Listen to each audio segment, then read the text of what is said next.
NeuroFlow is a veteran-founded healthcare technology and analytics company providing military and government organizations with real-time, individual, and population-level health insights in order to increase individual effectiveness, readiness, and overall wellness. As the leading military-grade behavioral health solution in the market, NeuroFlow is actively working with the U.S. Air Force across multiple sites to enhance and scale the care delivered by administrators and medical personnel while empowering airmen to manage their own mental health and build resilience for peak performance. To learn more, visit www.neuroflow.com.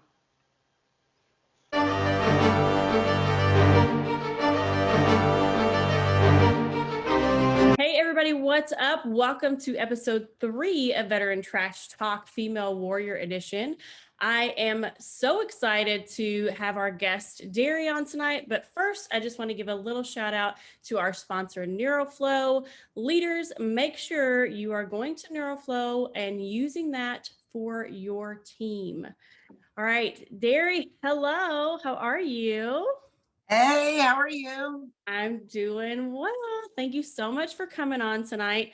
Liz, I just want to say really quickly, like kind of how we met and before you tell your story, because I think it's really interesting how we can all connect to one another. And our goal really is to be able to, reach as many female warriors as we can to tell their stories as well. But, Dary and I actually met on TikTok through a mutual friend that I just met through Veteran Trash Talk. So our mutual friend is the Stoned Vet. So make sure you check him out too. He has some great content, also works with Veteran Trash Talk. But he tagged Dary and I in the same video, and then we connected. And I gotta say, like, first off, I was blown away because you have an incredible following there and you really have a lot of influence there. But Thank you. what sucks is that you haven't really been able to get your story out and tell your story. So thank you so much for coming on here. And I'm just going to let you take it away. I'm going to mute myself in case there's anything crazy in the background and just tell us about you. Okay. I want to start off with that I got animals, so it's like a zoo. So don't mind me if I'm kind of like squirrel a little bit because I will get sidetracked. It's real life. It's real life. You just be you. Basically, I originally started off my TikTok to talk about military sexual trauma because I looked at TikTok more as a blogging thing, especially after the Vanessa Guillen death that happened at Fort Hood, which is where I was also stationed at in 2004 through 2007. It triggered a lot in me. So I figured I would jump on TikTok and use that as a way of getting out to other men and women that it's not something that you need to be ashamed of, that you're not a victim, you're a survivor of it. And it's up to us to take back our bodies and our livelihoods. We can't continue to allow these perpetrators to control our lives. And what made me realize this is my perpetrator came across my FYP. What? Wow. Bruh, I say bruh a lot. Yeah. What? When he came across my FYP, mind you, my sexual assault happened in 2006. I've been through 2 different therapies, cognitive processing therapy, which was more of writing it down, didn't help much. And then regular talk therapy didn't help much. So I'm scrolling and I see my perpetrator come across on FYP. And I'm like, no, there's no way. And I figured it's because I'm adding a bunch of veterans and a bunch of soldiers. And, I'm talking about Fort Hood. So I figured algorithm, stationed Fort Hood. He was stationed there. So I was like, I wonder if he's still in the military because I got kicked out.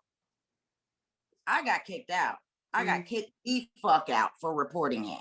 And I'm sorry I cussed too. But Yeah. So I click on his page and I'm like, oh, he whole happy. He's happy. He's got a family, daughters. Mm. Now, did he have a family when this happens? I don't think he had kids. I don't know. Mm. I didn't know him at that time. I only knew him the time we were in Iraq. Okay. And that's probably about 3 or 4 months before this incident actually happened. So I didn't even know who he was because he wasn't in my unit. And I was like, 13 fucking years. And I've been depressed, can't sleep at night, fearful. And this motherfucker ain't even worried about me. Mm-hmm. He doing his own thing. Doing his own thing. Meanwhile, I let it tear me down so bad that I got addicted to Percocets. It started with Tramadol from the VA, Mm-hmm. and then went to Percocets and became an addiction just to get rid of the night terrors and everything I was putting myself through. I was re-victimizing myself. Meanwhile, he's living a happy G golly life with kids matching onesies and shit. I'm over here with fucking 6 zoo animals, no husband, hysterectomy, can't have kids because of endometriosis, depression, anxiety, CPTSD, insomnia. But when I seen that was the day that I realized I needed help. Because you saw he was perfectly fine and you've been suffering all this time. And I was victimizing myself for 13 years. And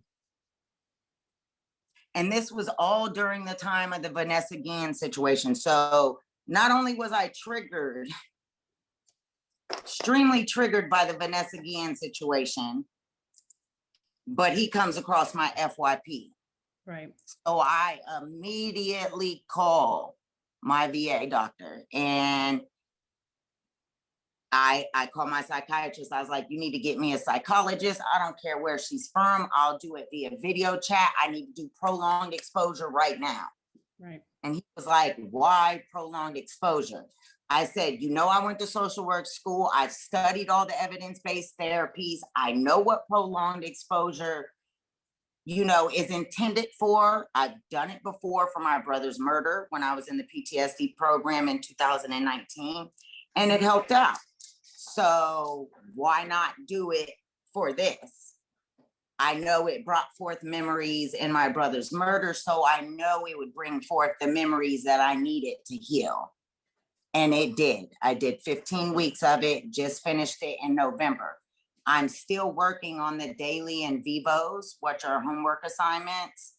Like one in vivo is taking a shower in my master bedroom. I've owned my house for 6 years and never took a shower in there. Just bought a shower head 2 months ago for it. Why haven't you taken a shower in your master bedroom? It's too the whole bathroom reminds me of that place where I got raped at. So I would always use the front bathroom. And needless to say, the prolonged exposure helped me remember a lot of what I'm about to tell you that I did not know before last year. Wow. So before you tell us what happened, can you explain prolonged exposure for our listeners so that, if that's an avenue that people want to go down, they know to ask for it? Because it sounds like the VA doesn't just give us that option. Offer it. You literally have to request this because it is so straightforward that you have to mentally be prepared to do this. Okay, I'm going to take cognitive processing therapy and prolonged exposure and explain both of those. Cognitive processing therapy for MST is writing it down. You're going to work on your stuck points, the points where you blame yourself, stuff like that. It's all written. Prolonged exposure is, we're going to say this is a recorder, is all recorded. Every session you have is recorded, and you are literally talking about the worst part of your trauma. Mm. So for me, it was when I was laying on the cot and he was penetrating me. That was the worst part for me. So we focused on that, and I had to keep repeating it, listening to it, repeating it, listening to it throughout the week. And for 15 weeks, I did that, on top of doing the homework assignments, which are safety behaviors that you break. So for instance, my safety behavior is using that bathroom, not that bathroom. So I had to do step by step to break it. And I still have not showered in there, but I'm using the toilet in there. So that's good, I guess. You know, that's something. Yeah, right. My personal hygiene products are in there. I brush my teeth in there now. I do all of that in there. Which for 6 years, never did. Never did. So I'm going to say it like this. If you're somebody who does head-on stuff, like if the water's cold, you're not going to tiptoe into it. You want to just dive in and just deal with it right then and there. Mm-hmm. Prolonged exposure is definitely for you. But if you are not a head-on person, a blunt person, somebody that's ready to revisualize those traumas and listen to them every single day, don't do it. Do cognitive processing therapy, or EMDR, which is eye rapid movement desensitization. That's good. I've never heard. I mean, so when I went through the VA, they tried to get me to do the cognitive one. Mm-hmm. And I told them to get bent. Yeah. I'm not doing that. I'm not doing it. Yeah. But that's good to know the other options too. So I appreciate you taking the time to explain that. No problem.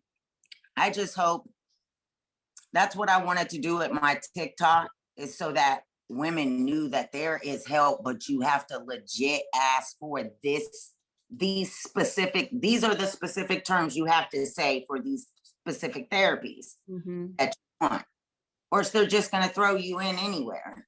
Right.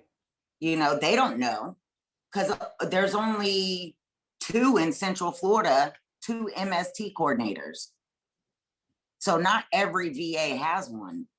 That's not good. No, it's not good, especially given the statistics of all of the rapes that happen. So that's something that we need to figure out how to change. Yeah, that's definitely, it's got to change. Mm-hmm. There has got to be more help out there for sexual trauma victims, but women, period, in the VA as well, because the military began as a man's world. So they're used to dealing with more men than they are women. Yeah. But we're highly outnumbered. I don't know what the statistics are, but we're highly outnumbered still. Yeah. So it still is, even though there are some great men in the military, there's still a lot of old boys groups. It's still the boys club. I mean, you have to prove yourself every single day as a female. So, I mean, you have a uniform that fits properly, like 13 years, I never had a pair of gloves that fit my hand that weren't this much fit for my hand. Yeah. Like, ridiculous, right? And I mean, that's just little stupid stuff. Yeah, we're talking about. Hopefully, so Dary, tell us your story of what happened. Okay. I was stationed at Fort Hood, Texas, from 2004 to 2007. During my time stationed there, I got involved in a gang. We're gonna call it a gang because in the definition, a gang is a group of people who have a specific phrase, a sign, wear the same colors, do a lot of things alike. That's what a gang is. So I got involved in a gang, a male and a female gang. And we had parties, we were out there, we were wild. A lot of us ended up deploying together to Iraq, just in different fobs, at different bases. But majority of us were all at my fob that I was on. Where were you? Can you say? I was at Fob Falcon, 4th ID. Yeah, I can say my division, I just can't say my unit. But yes, I was 4th Infantry Division, and I was at Fob Falcon. God, it was crazy out there. We built a studio, basically, where you could just go record music, vibe out, hang out, stuff like that. And one night I decided to throw a Father's Day, shenanigan thing for one of our friends, because it was Father's Day. So I brought the alcohol. I brought the Black and Milds, I brought the cake, I initiated the party. Okay. The whole group came, everybody that was involved, plus other people that were new to our little clique thingamabobber, that just got introduced into our clique while we were in Iraq. And one of them is the perpetrator. So he's not somebody that I knew before we went to Iraq. I didn't know who he was until we were in Iraq. And he became a part of our clique. And that night we were all drinking. And the first thing that I remember is my boyfriend left. Like, I had a boyfriend in that clique, and he left. I mean, there was another female there and there were other dudes there, but he left and I didn't realize he left. So when I noticed that he left, I actually got up and walked out of the door and hollered for him, like, yo, where are you at? Where you at, bro? Where you at? Yeah. Couldn't find him. My other friend came and told me, he was like, yo, he already left. He left a couple hours ago. That just tells you how far gone I was before the rape even happened. Right. This was 12-ounce can, 90 proof whiskey, Iraqi whiskey. So I did have alcohol poisoning. I was not drugged at all, but I did end up blacking out when I came back in after looking for my boyfriend. I hit a table and I scratched the side of my face. And I remember my homeboy picking me up and putting me on a cot. For those who don't know what a cot is, it's a little metal bed with a piece of cloth. That's all. That's the only way I can explain it. And he put a meat blanket under my head, so I had something to lay my head on.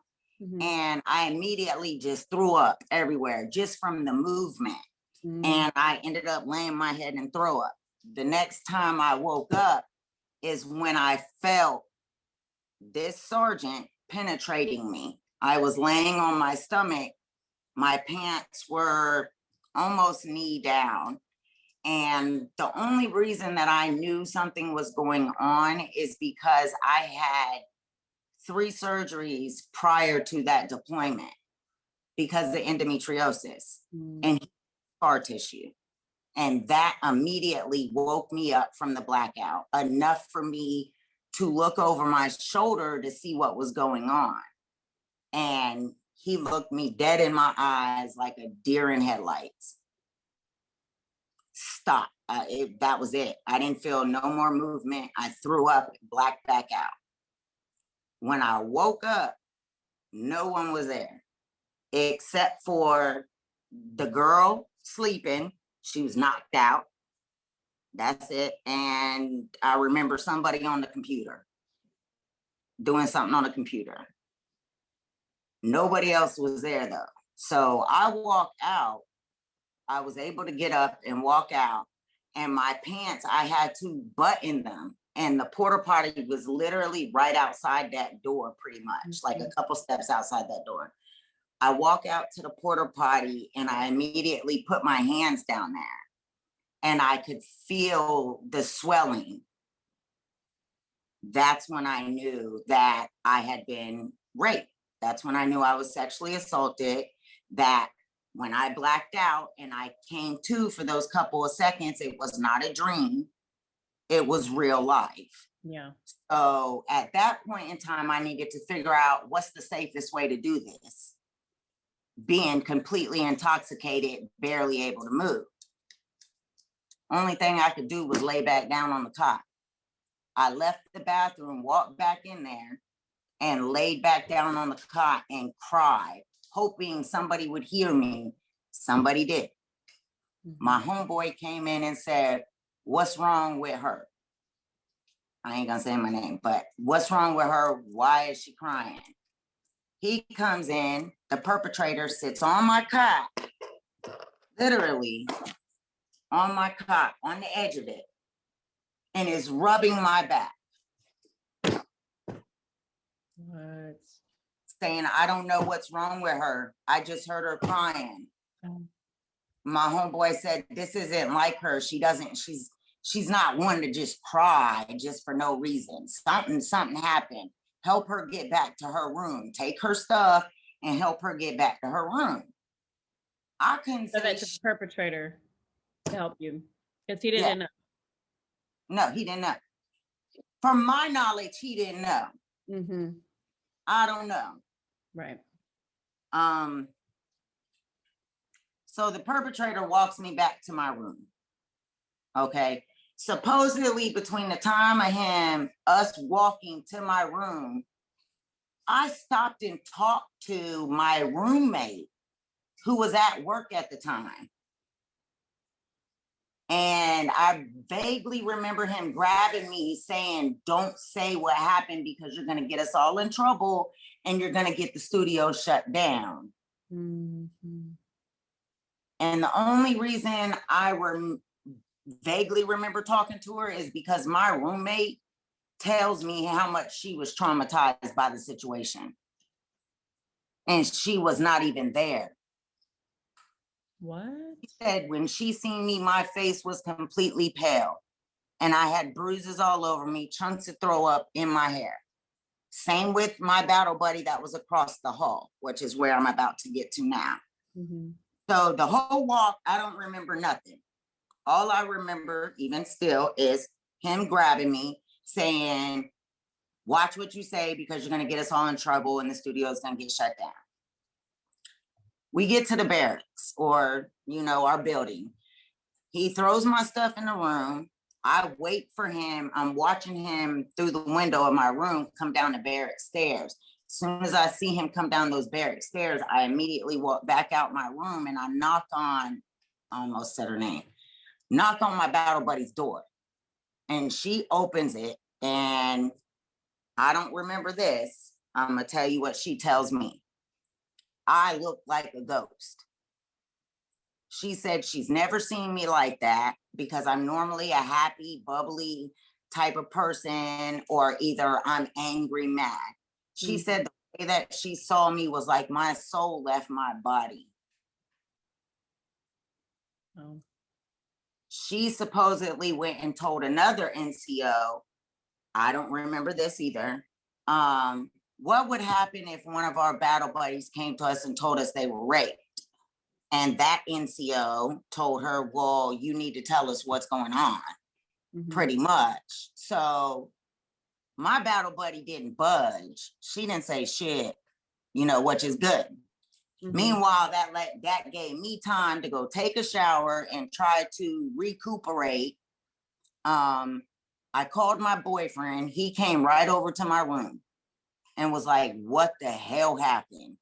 And I told him exactly what happened. And he goes to walk me to work where I'm supposed to be working at on the fob. And we see my NCO. And at that time, I have a little bit of foam coming out my mouth. I'm dehydrated really bad. So he's like, "What's up? Come into the office and talk." And I told him everything that happened. My boyfriend went to his job like he was supposed to. My NCO took me to my head NCO in her room. We told her they did everything they could do to protect me. They got me sent out to the hospital. I don't remember what hospital it was, but they did a rape kit test on me, which all of that came back positive. I came back to the fob after that. I think I was gone like 72 hours, something like that, maybe 72 hours. I came back to the fob and everybody fucking knew. Everybody knew. It went from my lieutenant victim advocate telling me, female, that no, it's restricted if you report it. You can have it restricted. Okay, I want it restricted and I want to report it. Hell yeah, I'm fucking reporting it. Yeah. Why wouldn't I? Why would you not report that shit? So I reported it thinking I'm gonna be good. You know, I done told them I did my part. Guess what I got introduced with when I came back to the fob, got off the fucking helicopter and went and see my commander? What? A field grade Article 15 for breaking General Order number 1, no drinking in the field. Because that's what's important. Yeah. Yeah. And you know what? I signed it. You know why? Because I did break that motherfucking order. I broke it. So I signed it. Only one other person admitted to breaking their order too. Guess who that was? Who's that? My boyfriend. He got his rank reduced as well. He did 45 days extra duty with me to make sure that I was safe. He was the only one out of that whole entire group that believed me. Out of 20-something people. That believed you? He was the only one. Other than my squad. Yeah. But I'm talking about that gang. Yeah. He was the only one. Do you think there were other people in the room when this happened? Yeah. Because my night terrors envisioned 2 people standing at the door every time. And these 2 people is the same homeboy that said I've never seen her cry like that before. And the reason I'm looking in the camera like this is because if this does get out, I want to make sure that they see that I know. Yeah. They